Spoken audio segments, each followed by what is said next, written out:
Okay, guys, for our read aloud, we are going to read Ira's Shakespeare Dream. Ira could not keep still as he waited in the balcony of the Park Theater. But once the magnificent velvet curtains opened, Ira sat spellbound as Shakespeare's Hamlet was brought to life. Ira mouthed the words along with the actors. This, above all, to thine own self be true. After the final curtain came down, Ira hurried out of the theater. If he got home too late, Pa would know where he had been. Besides, Ira had to prepare for his own performance in class. Tomorrow is my big day, he said to himself. Shakespeare has a lot of famous quotes. It's interesting that the author chose to begin this quote with this one. This, above all, to thine own self be true. Let's keep that in mind as we read the story. I bet there's a reason. The next morning, Ira barreled his way through the crowded New York City streets to the African Free School. When he arrived, he stood outside the classroom to catch his breath. Then he made his grand entrance. Ah, here he is, Ira's teacher, Mr. Andrews announced to two men who were standing in the back of the room. Students and honored guests, Ira Aldridge will now perform a scene from Hamlet, a play, as you all know, by the great William Shakespeare. Ira paced back and forth, rubbing his chin and motioning with his arms as he spoke the words of Hamlet, the troubled young Danish prince. To be or not to be, that is the question.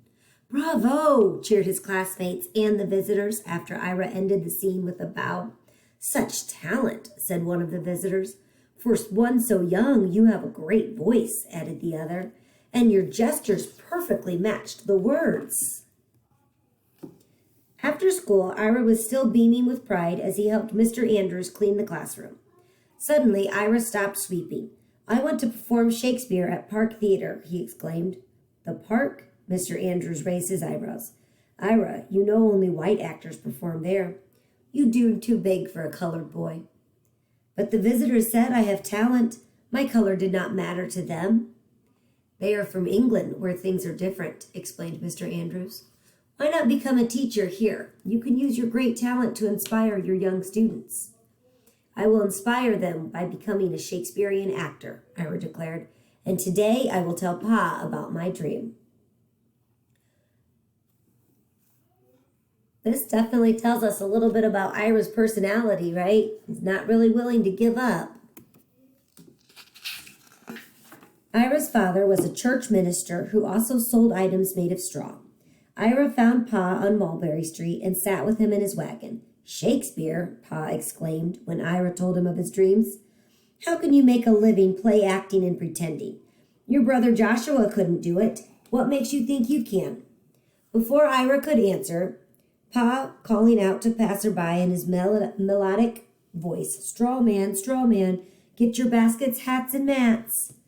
Ira sat patiently while Pa sold his wares. On the way home, Pa said, Ira, I want you to follow in my footsteps and become a minister.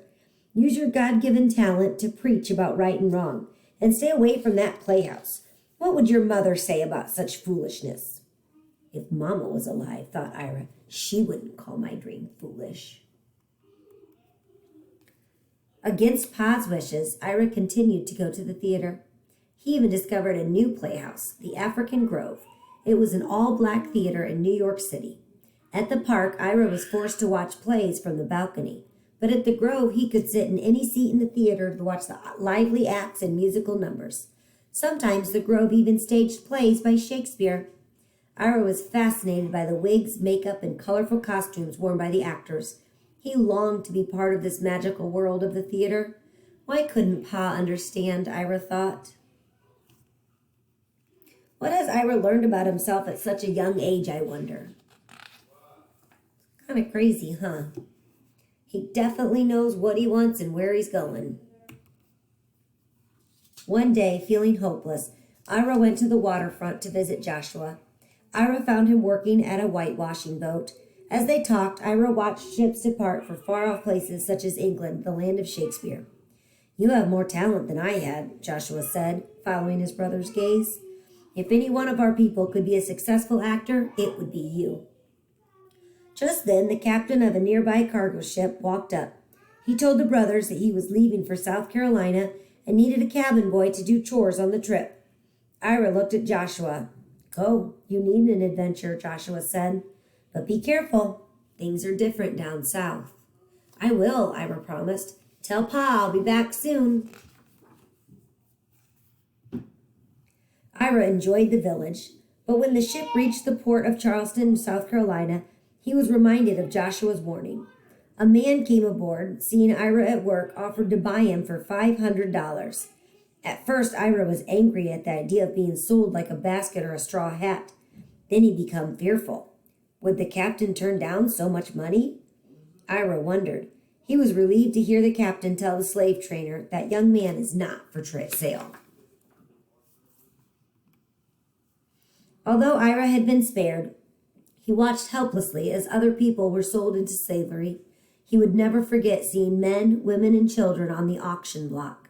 He felt the agony of family members when they were sold off one by one and taken away by different owners. Ira was happy to return to New York 3 weeks later. Facing Pa's anger would be easy after what he had seen down south. After scolding Ira for running away, Pa said, "You will go to ministry school as soon as you are old enough." You can see Ira's face in that picture. Can you imagine what he must be feeling? What are some feelings you think he's having? How is this experience in South Carolina likely to affect him for the rest of his life? What do you guys think? But Ira was determined to follow his dream.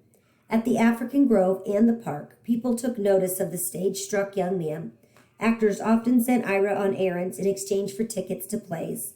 Some of the stagehands taught him set building and costume making. They all encouraged Ira to become an actor and cheered him on as he auditioned for a small role at the African Grove. When he was not watching plays from the balcony of the park, Ira was rehearsing or acting at the African Grove. He was chosen to play the lead in Shakespeare's Romeo and Juliet. Pa soon discovered that Ira had stopped going to school and immediately enrolled him in ministry college. Now Ira was faced with a difficult question. Should he obey his father or follow his own path? The question came from two actors who had befriended Ira, the brothers James and Henry Wallach. They were preparing to return to their native country of England. You might find success as a Shakespearean actor in London, Henry Wallach said, and we could use some help on the voyage. Would you like to come along as our valet? Yes, sir, Ira exclaimed. I have experience working on a ship. A line from Romeo and Juliet came to mind as Ira tearfully said goodbye to Joshua. Parting is such sweet sorrow. In 1824, at the age of 17, Ira set sail for England. He looked out at the ocean before him and thought about the letter he had left for Pa. I must follow my own dream. I hope to make you proud of me someday.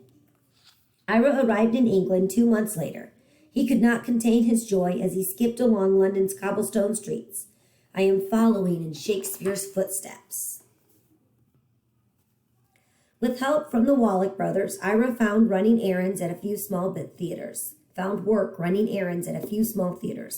He was also hired to be an understudy. As an understudy, he had to be ready to take the part of any actor who for some reason could not perform.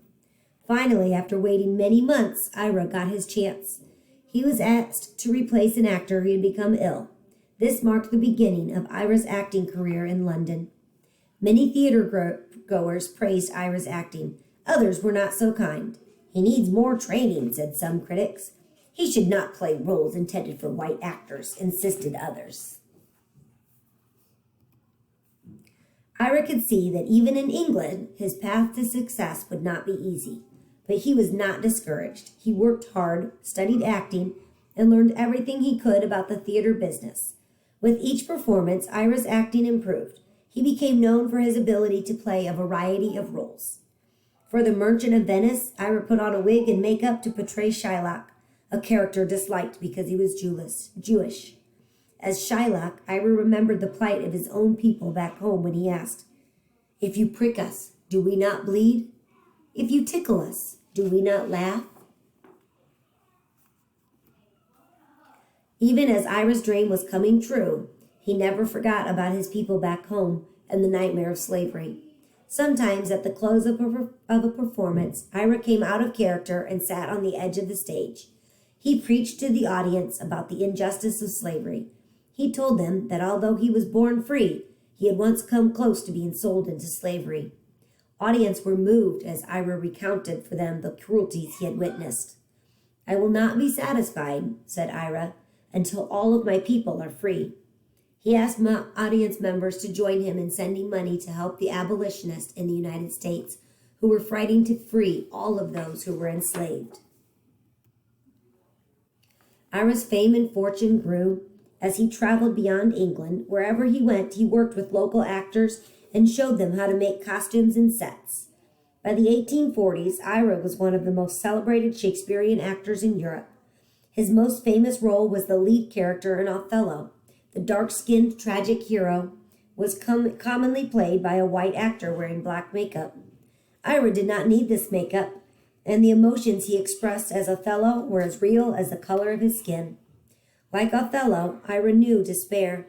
He had seen it in the eyes of enslaved people. And like Othello, Ira knew sadness and regret. He had felt both when he received news of Pa's death. After many years of portraying Othello, Ira became the character in the minds of his admirers. They sat spellbound at his performances. Ira seemed to speak directly to each person in the audience in the tragedy's final scene. "When you shall these unlikely deeds relate, speak of me as I am, nothing extenuate. Then must you speak of one that loved not wisely, but too well." One night at London's famous Royal Theatre, Haymarket, Ira received a standing ovation after another stirring performance of Othello.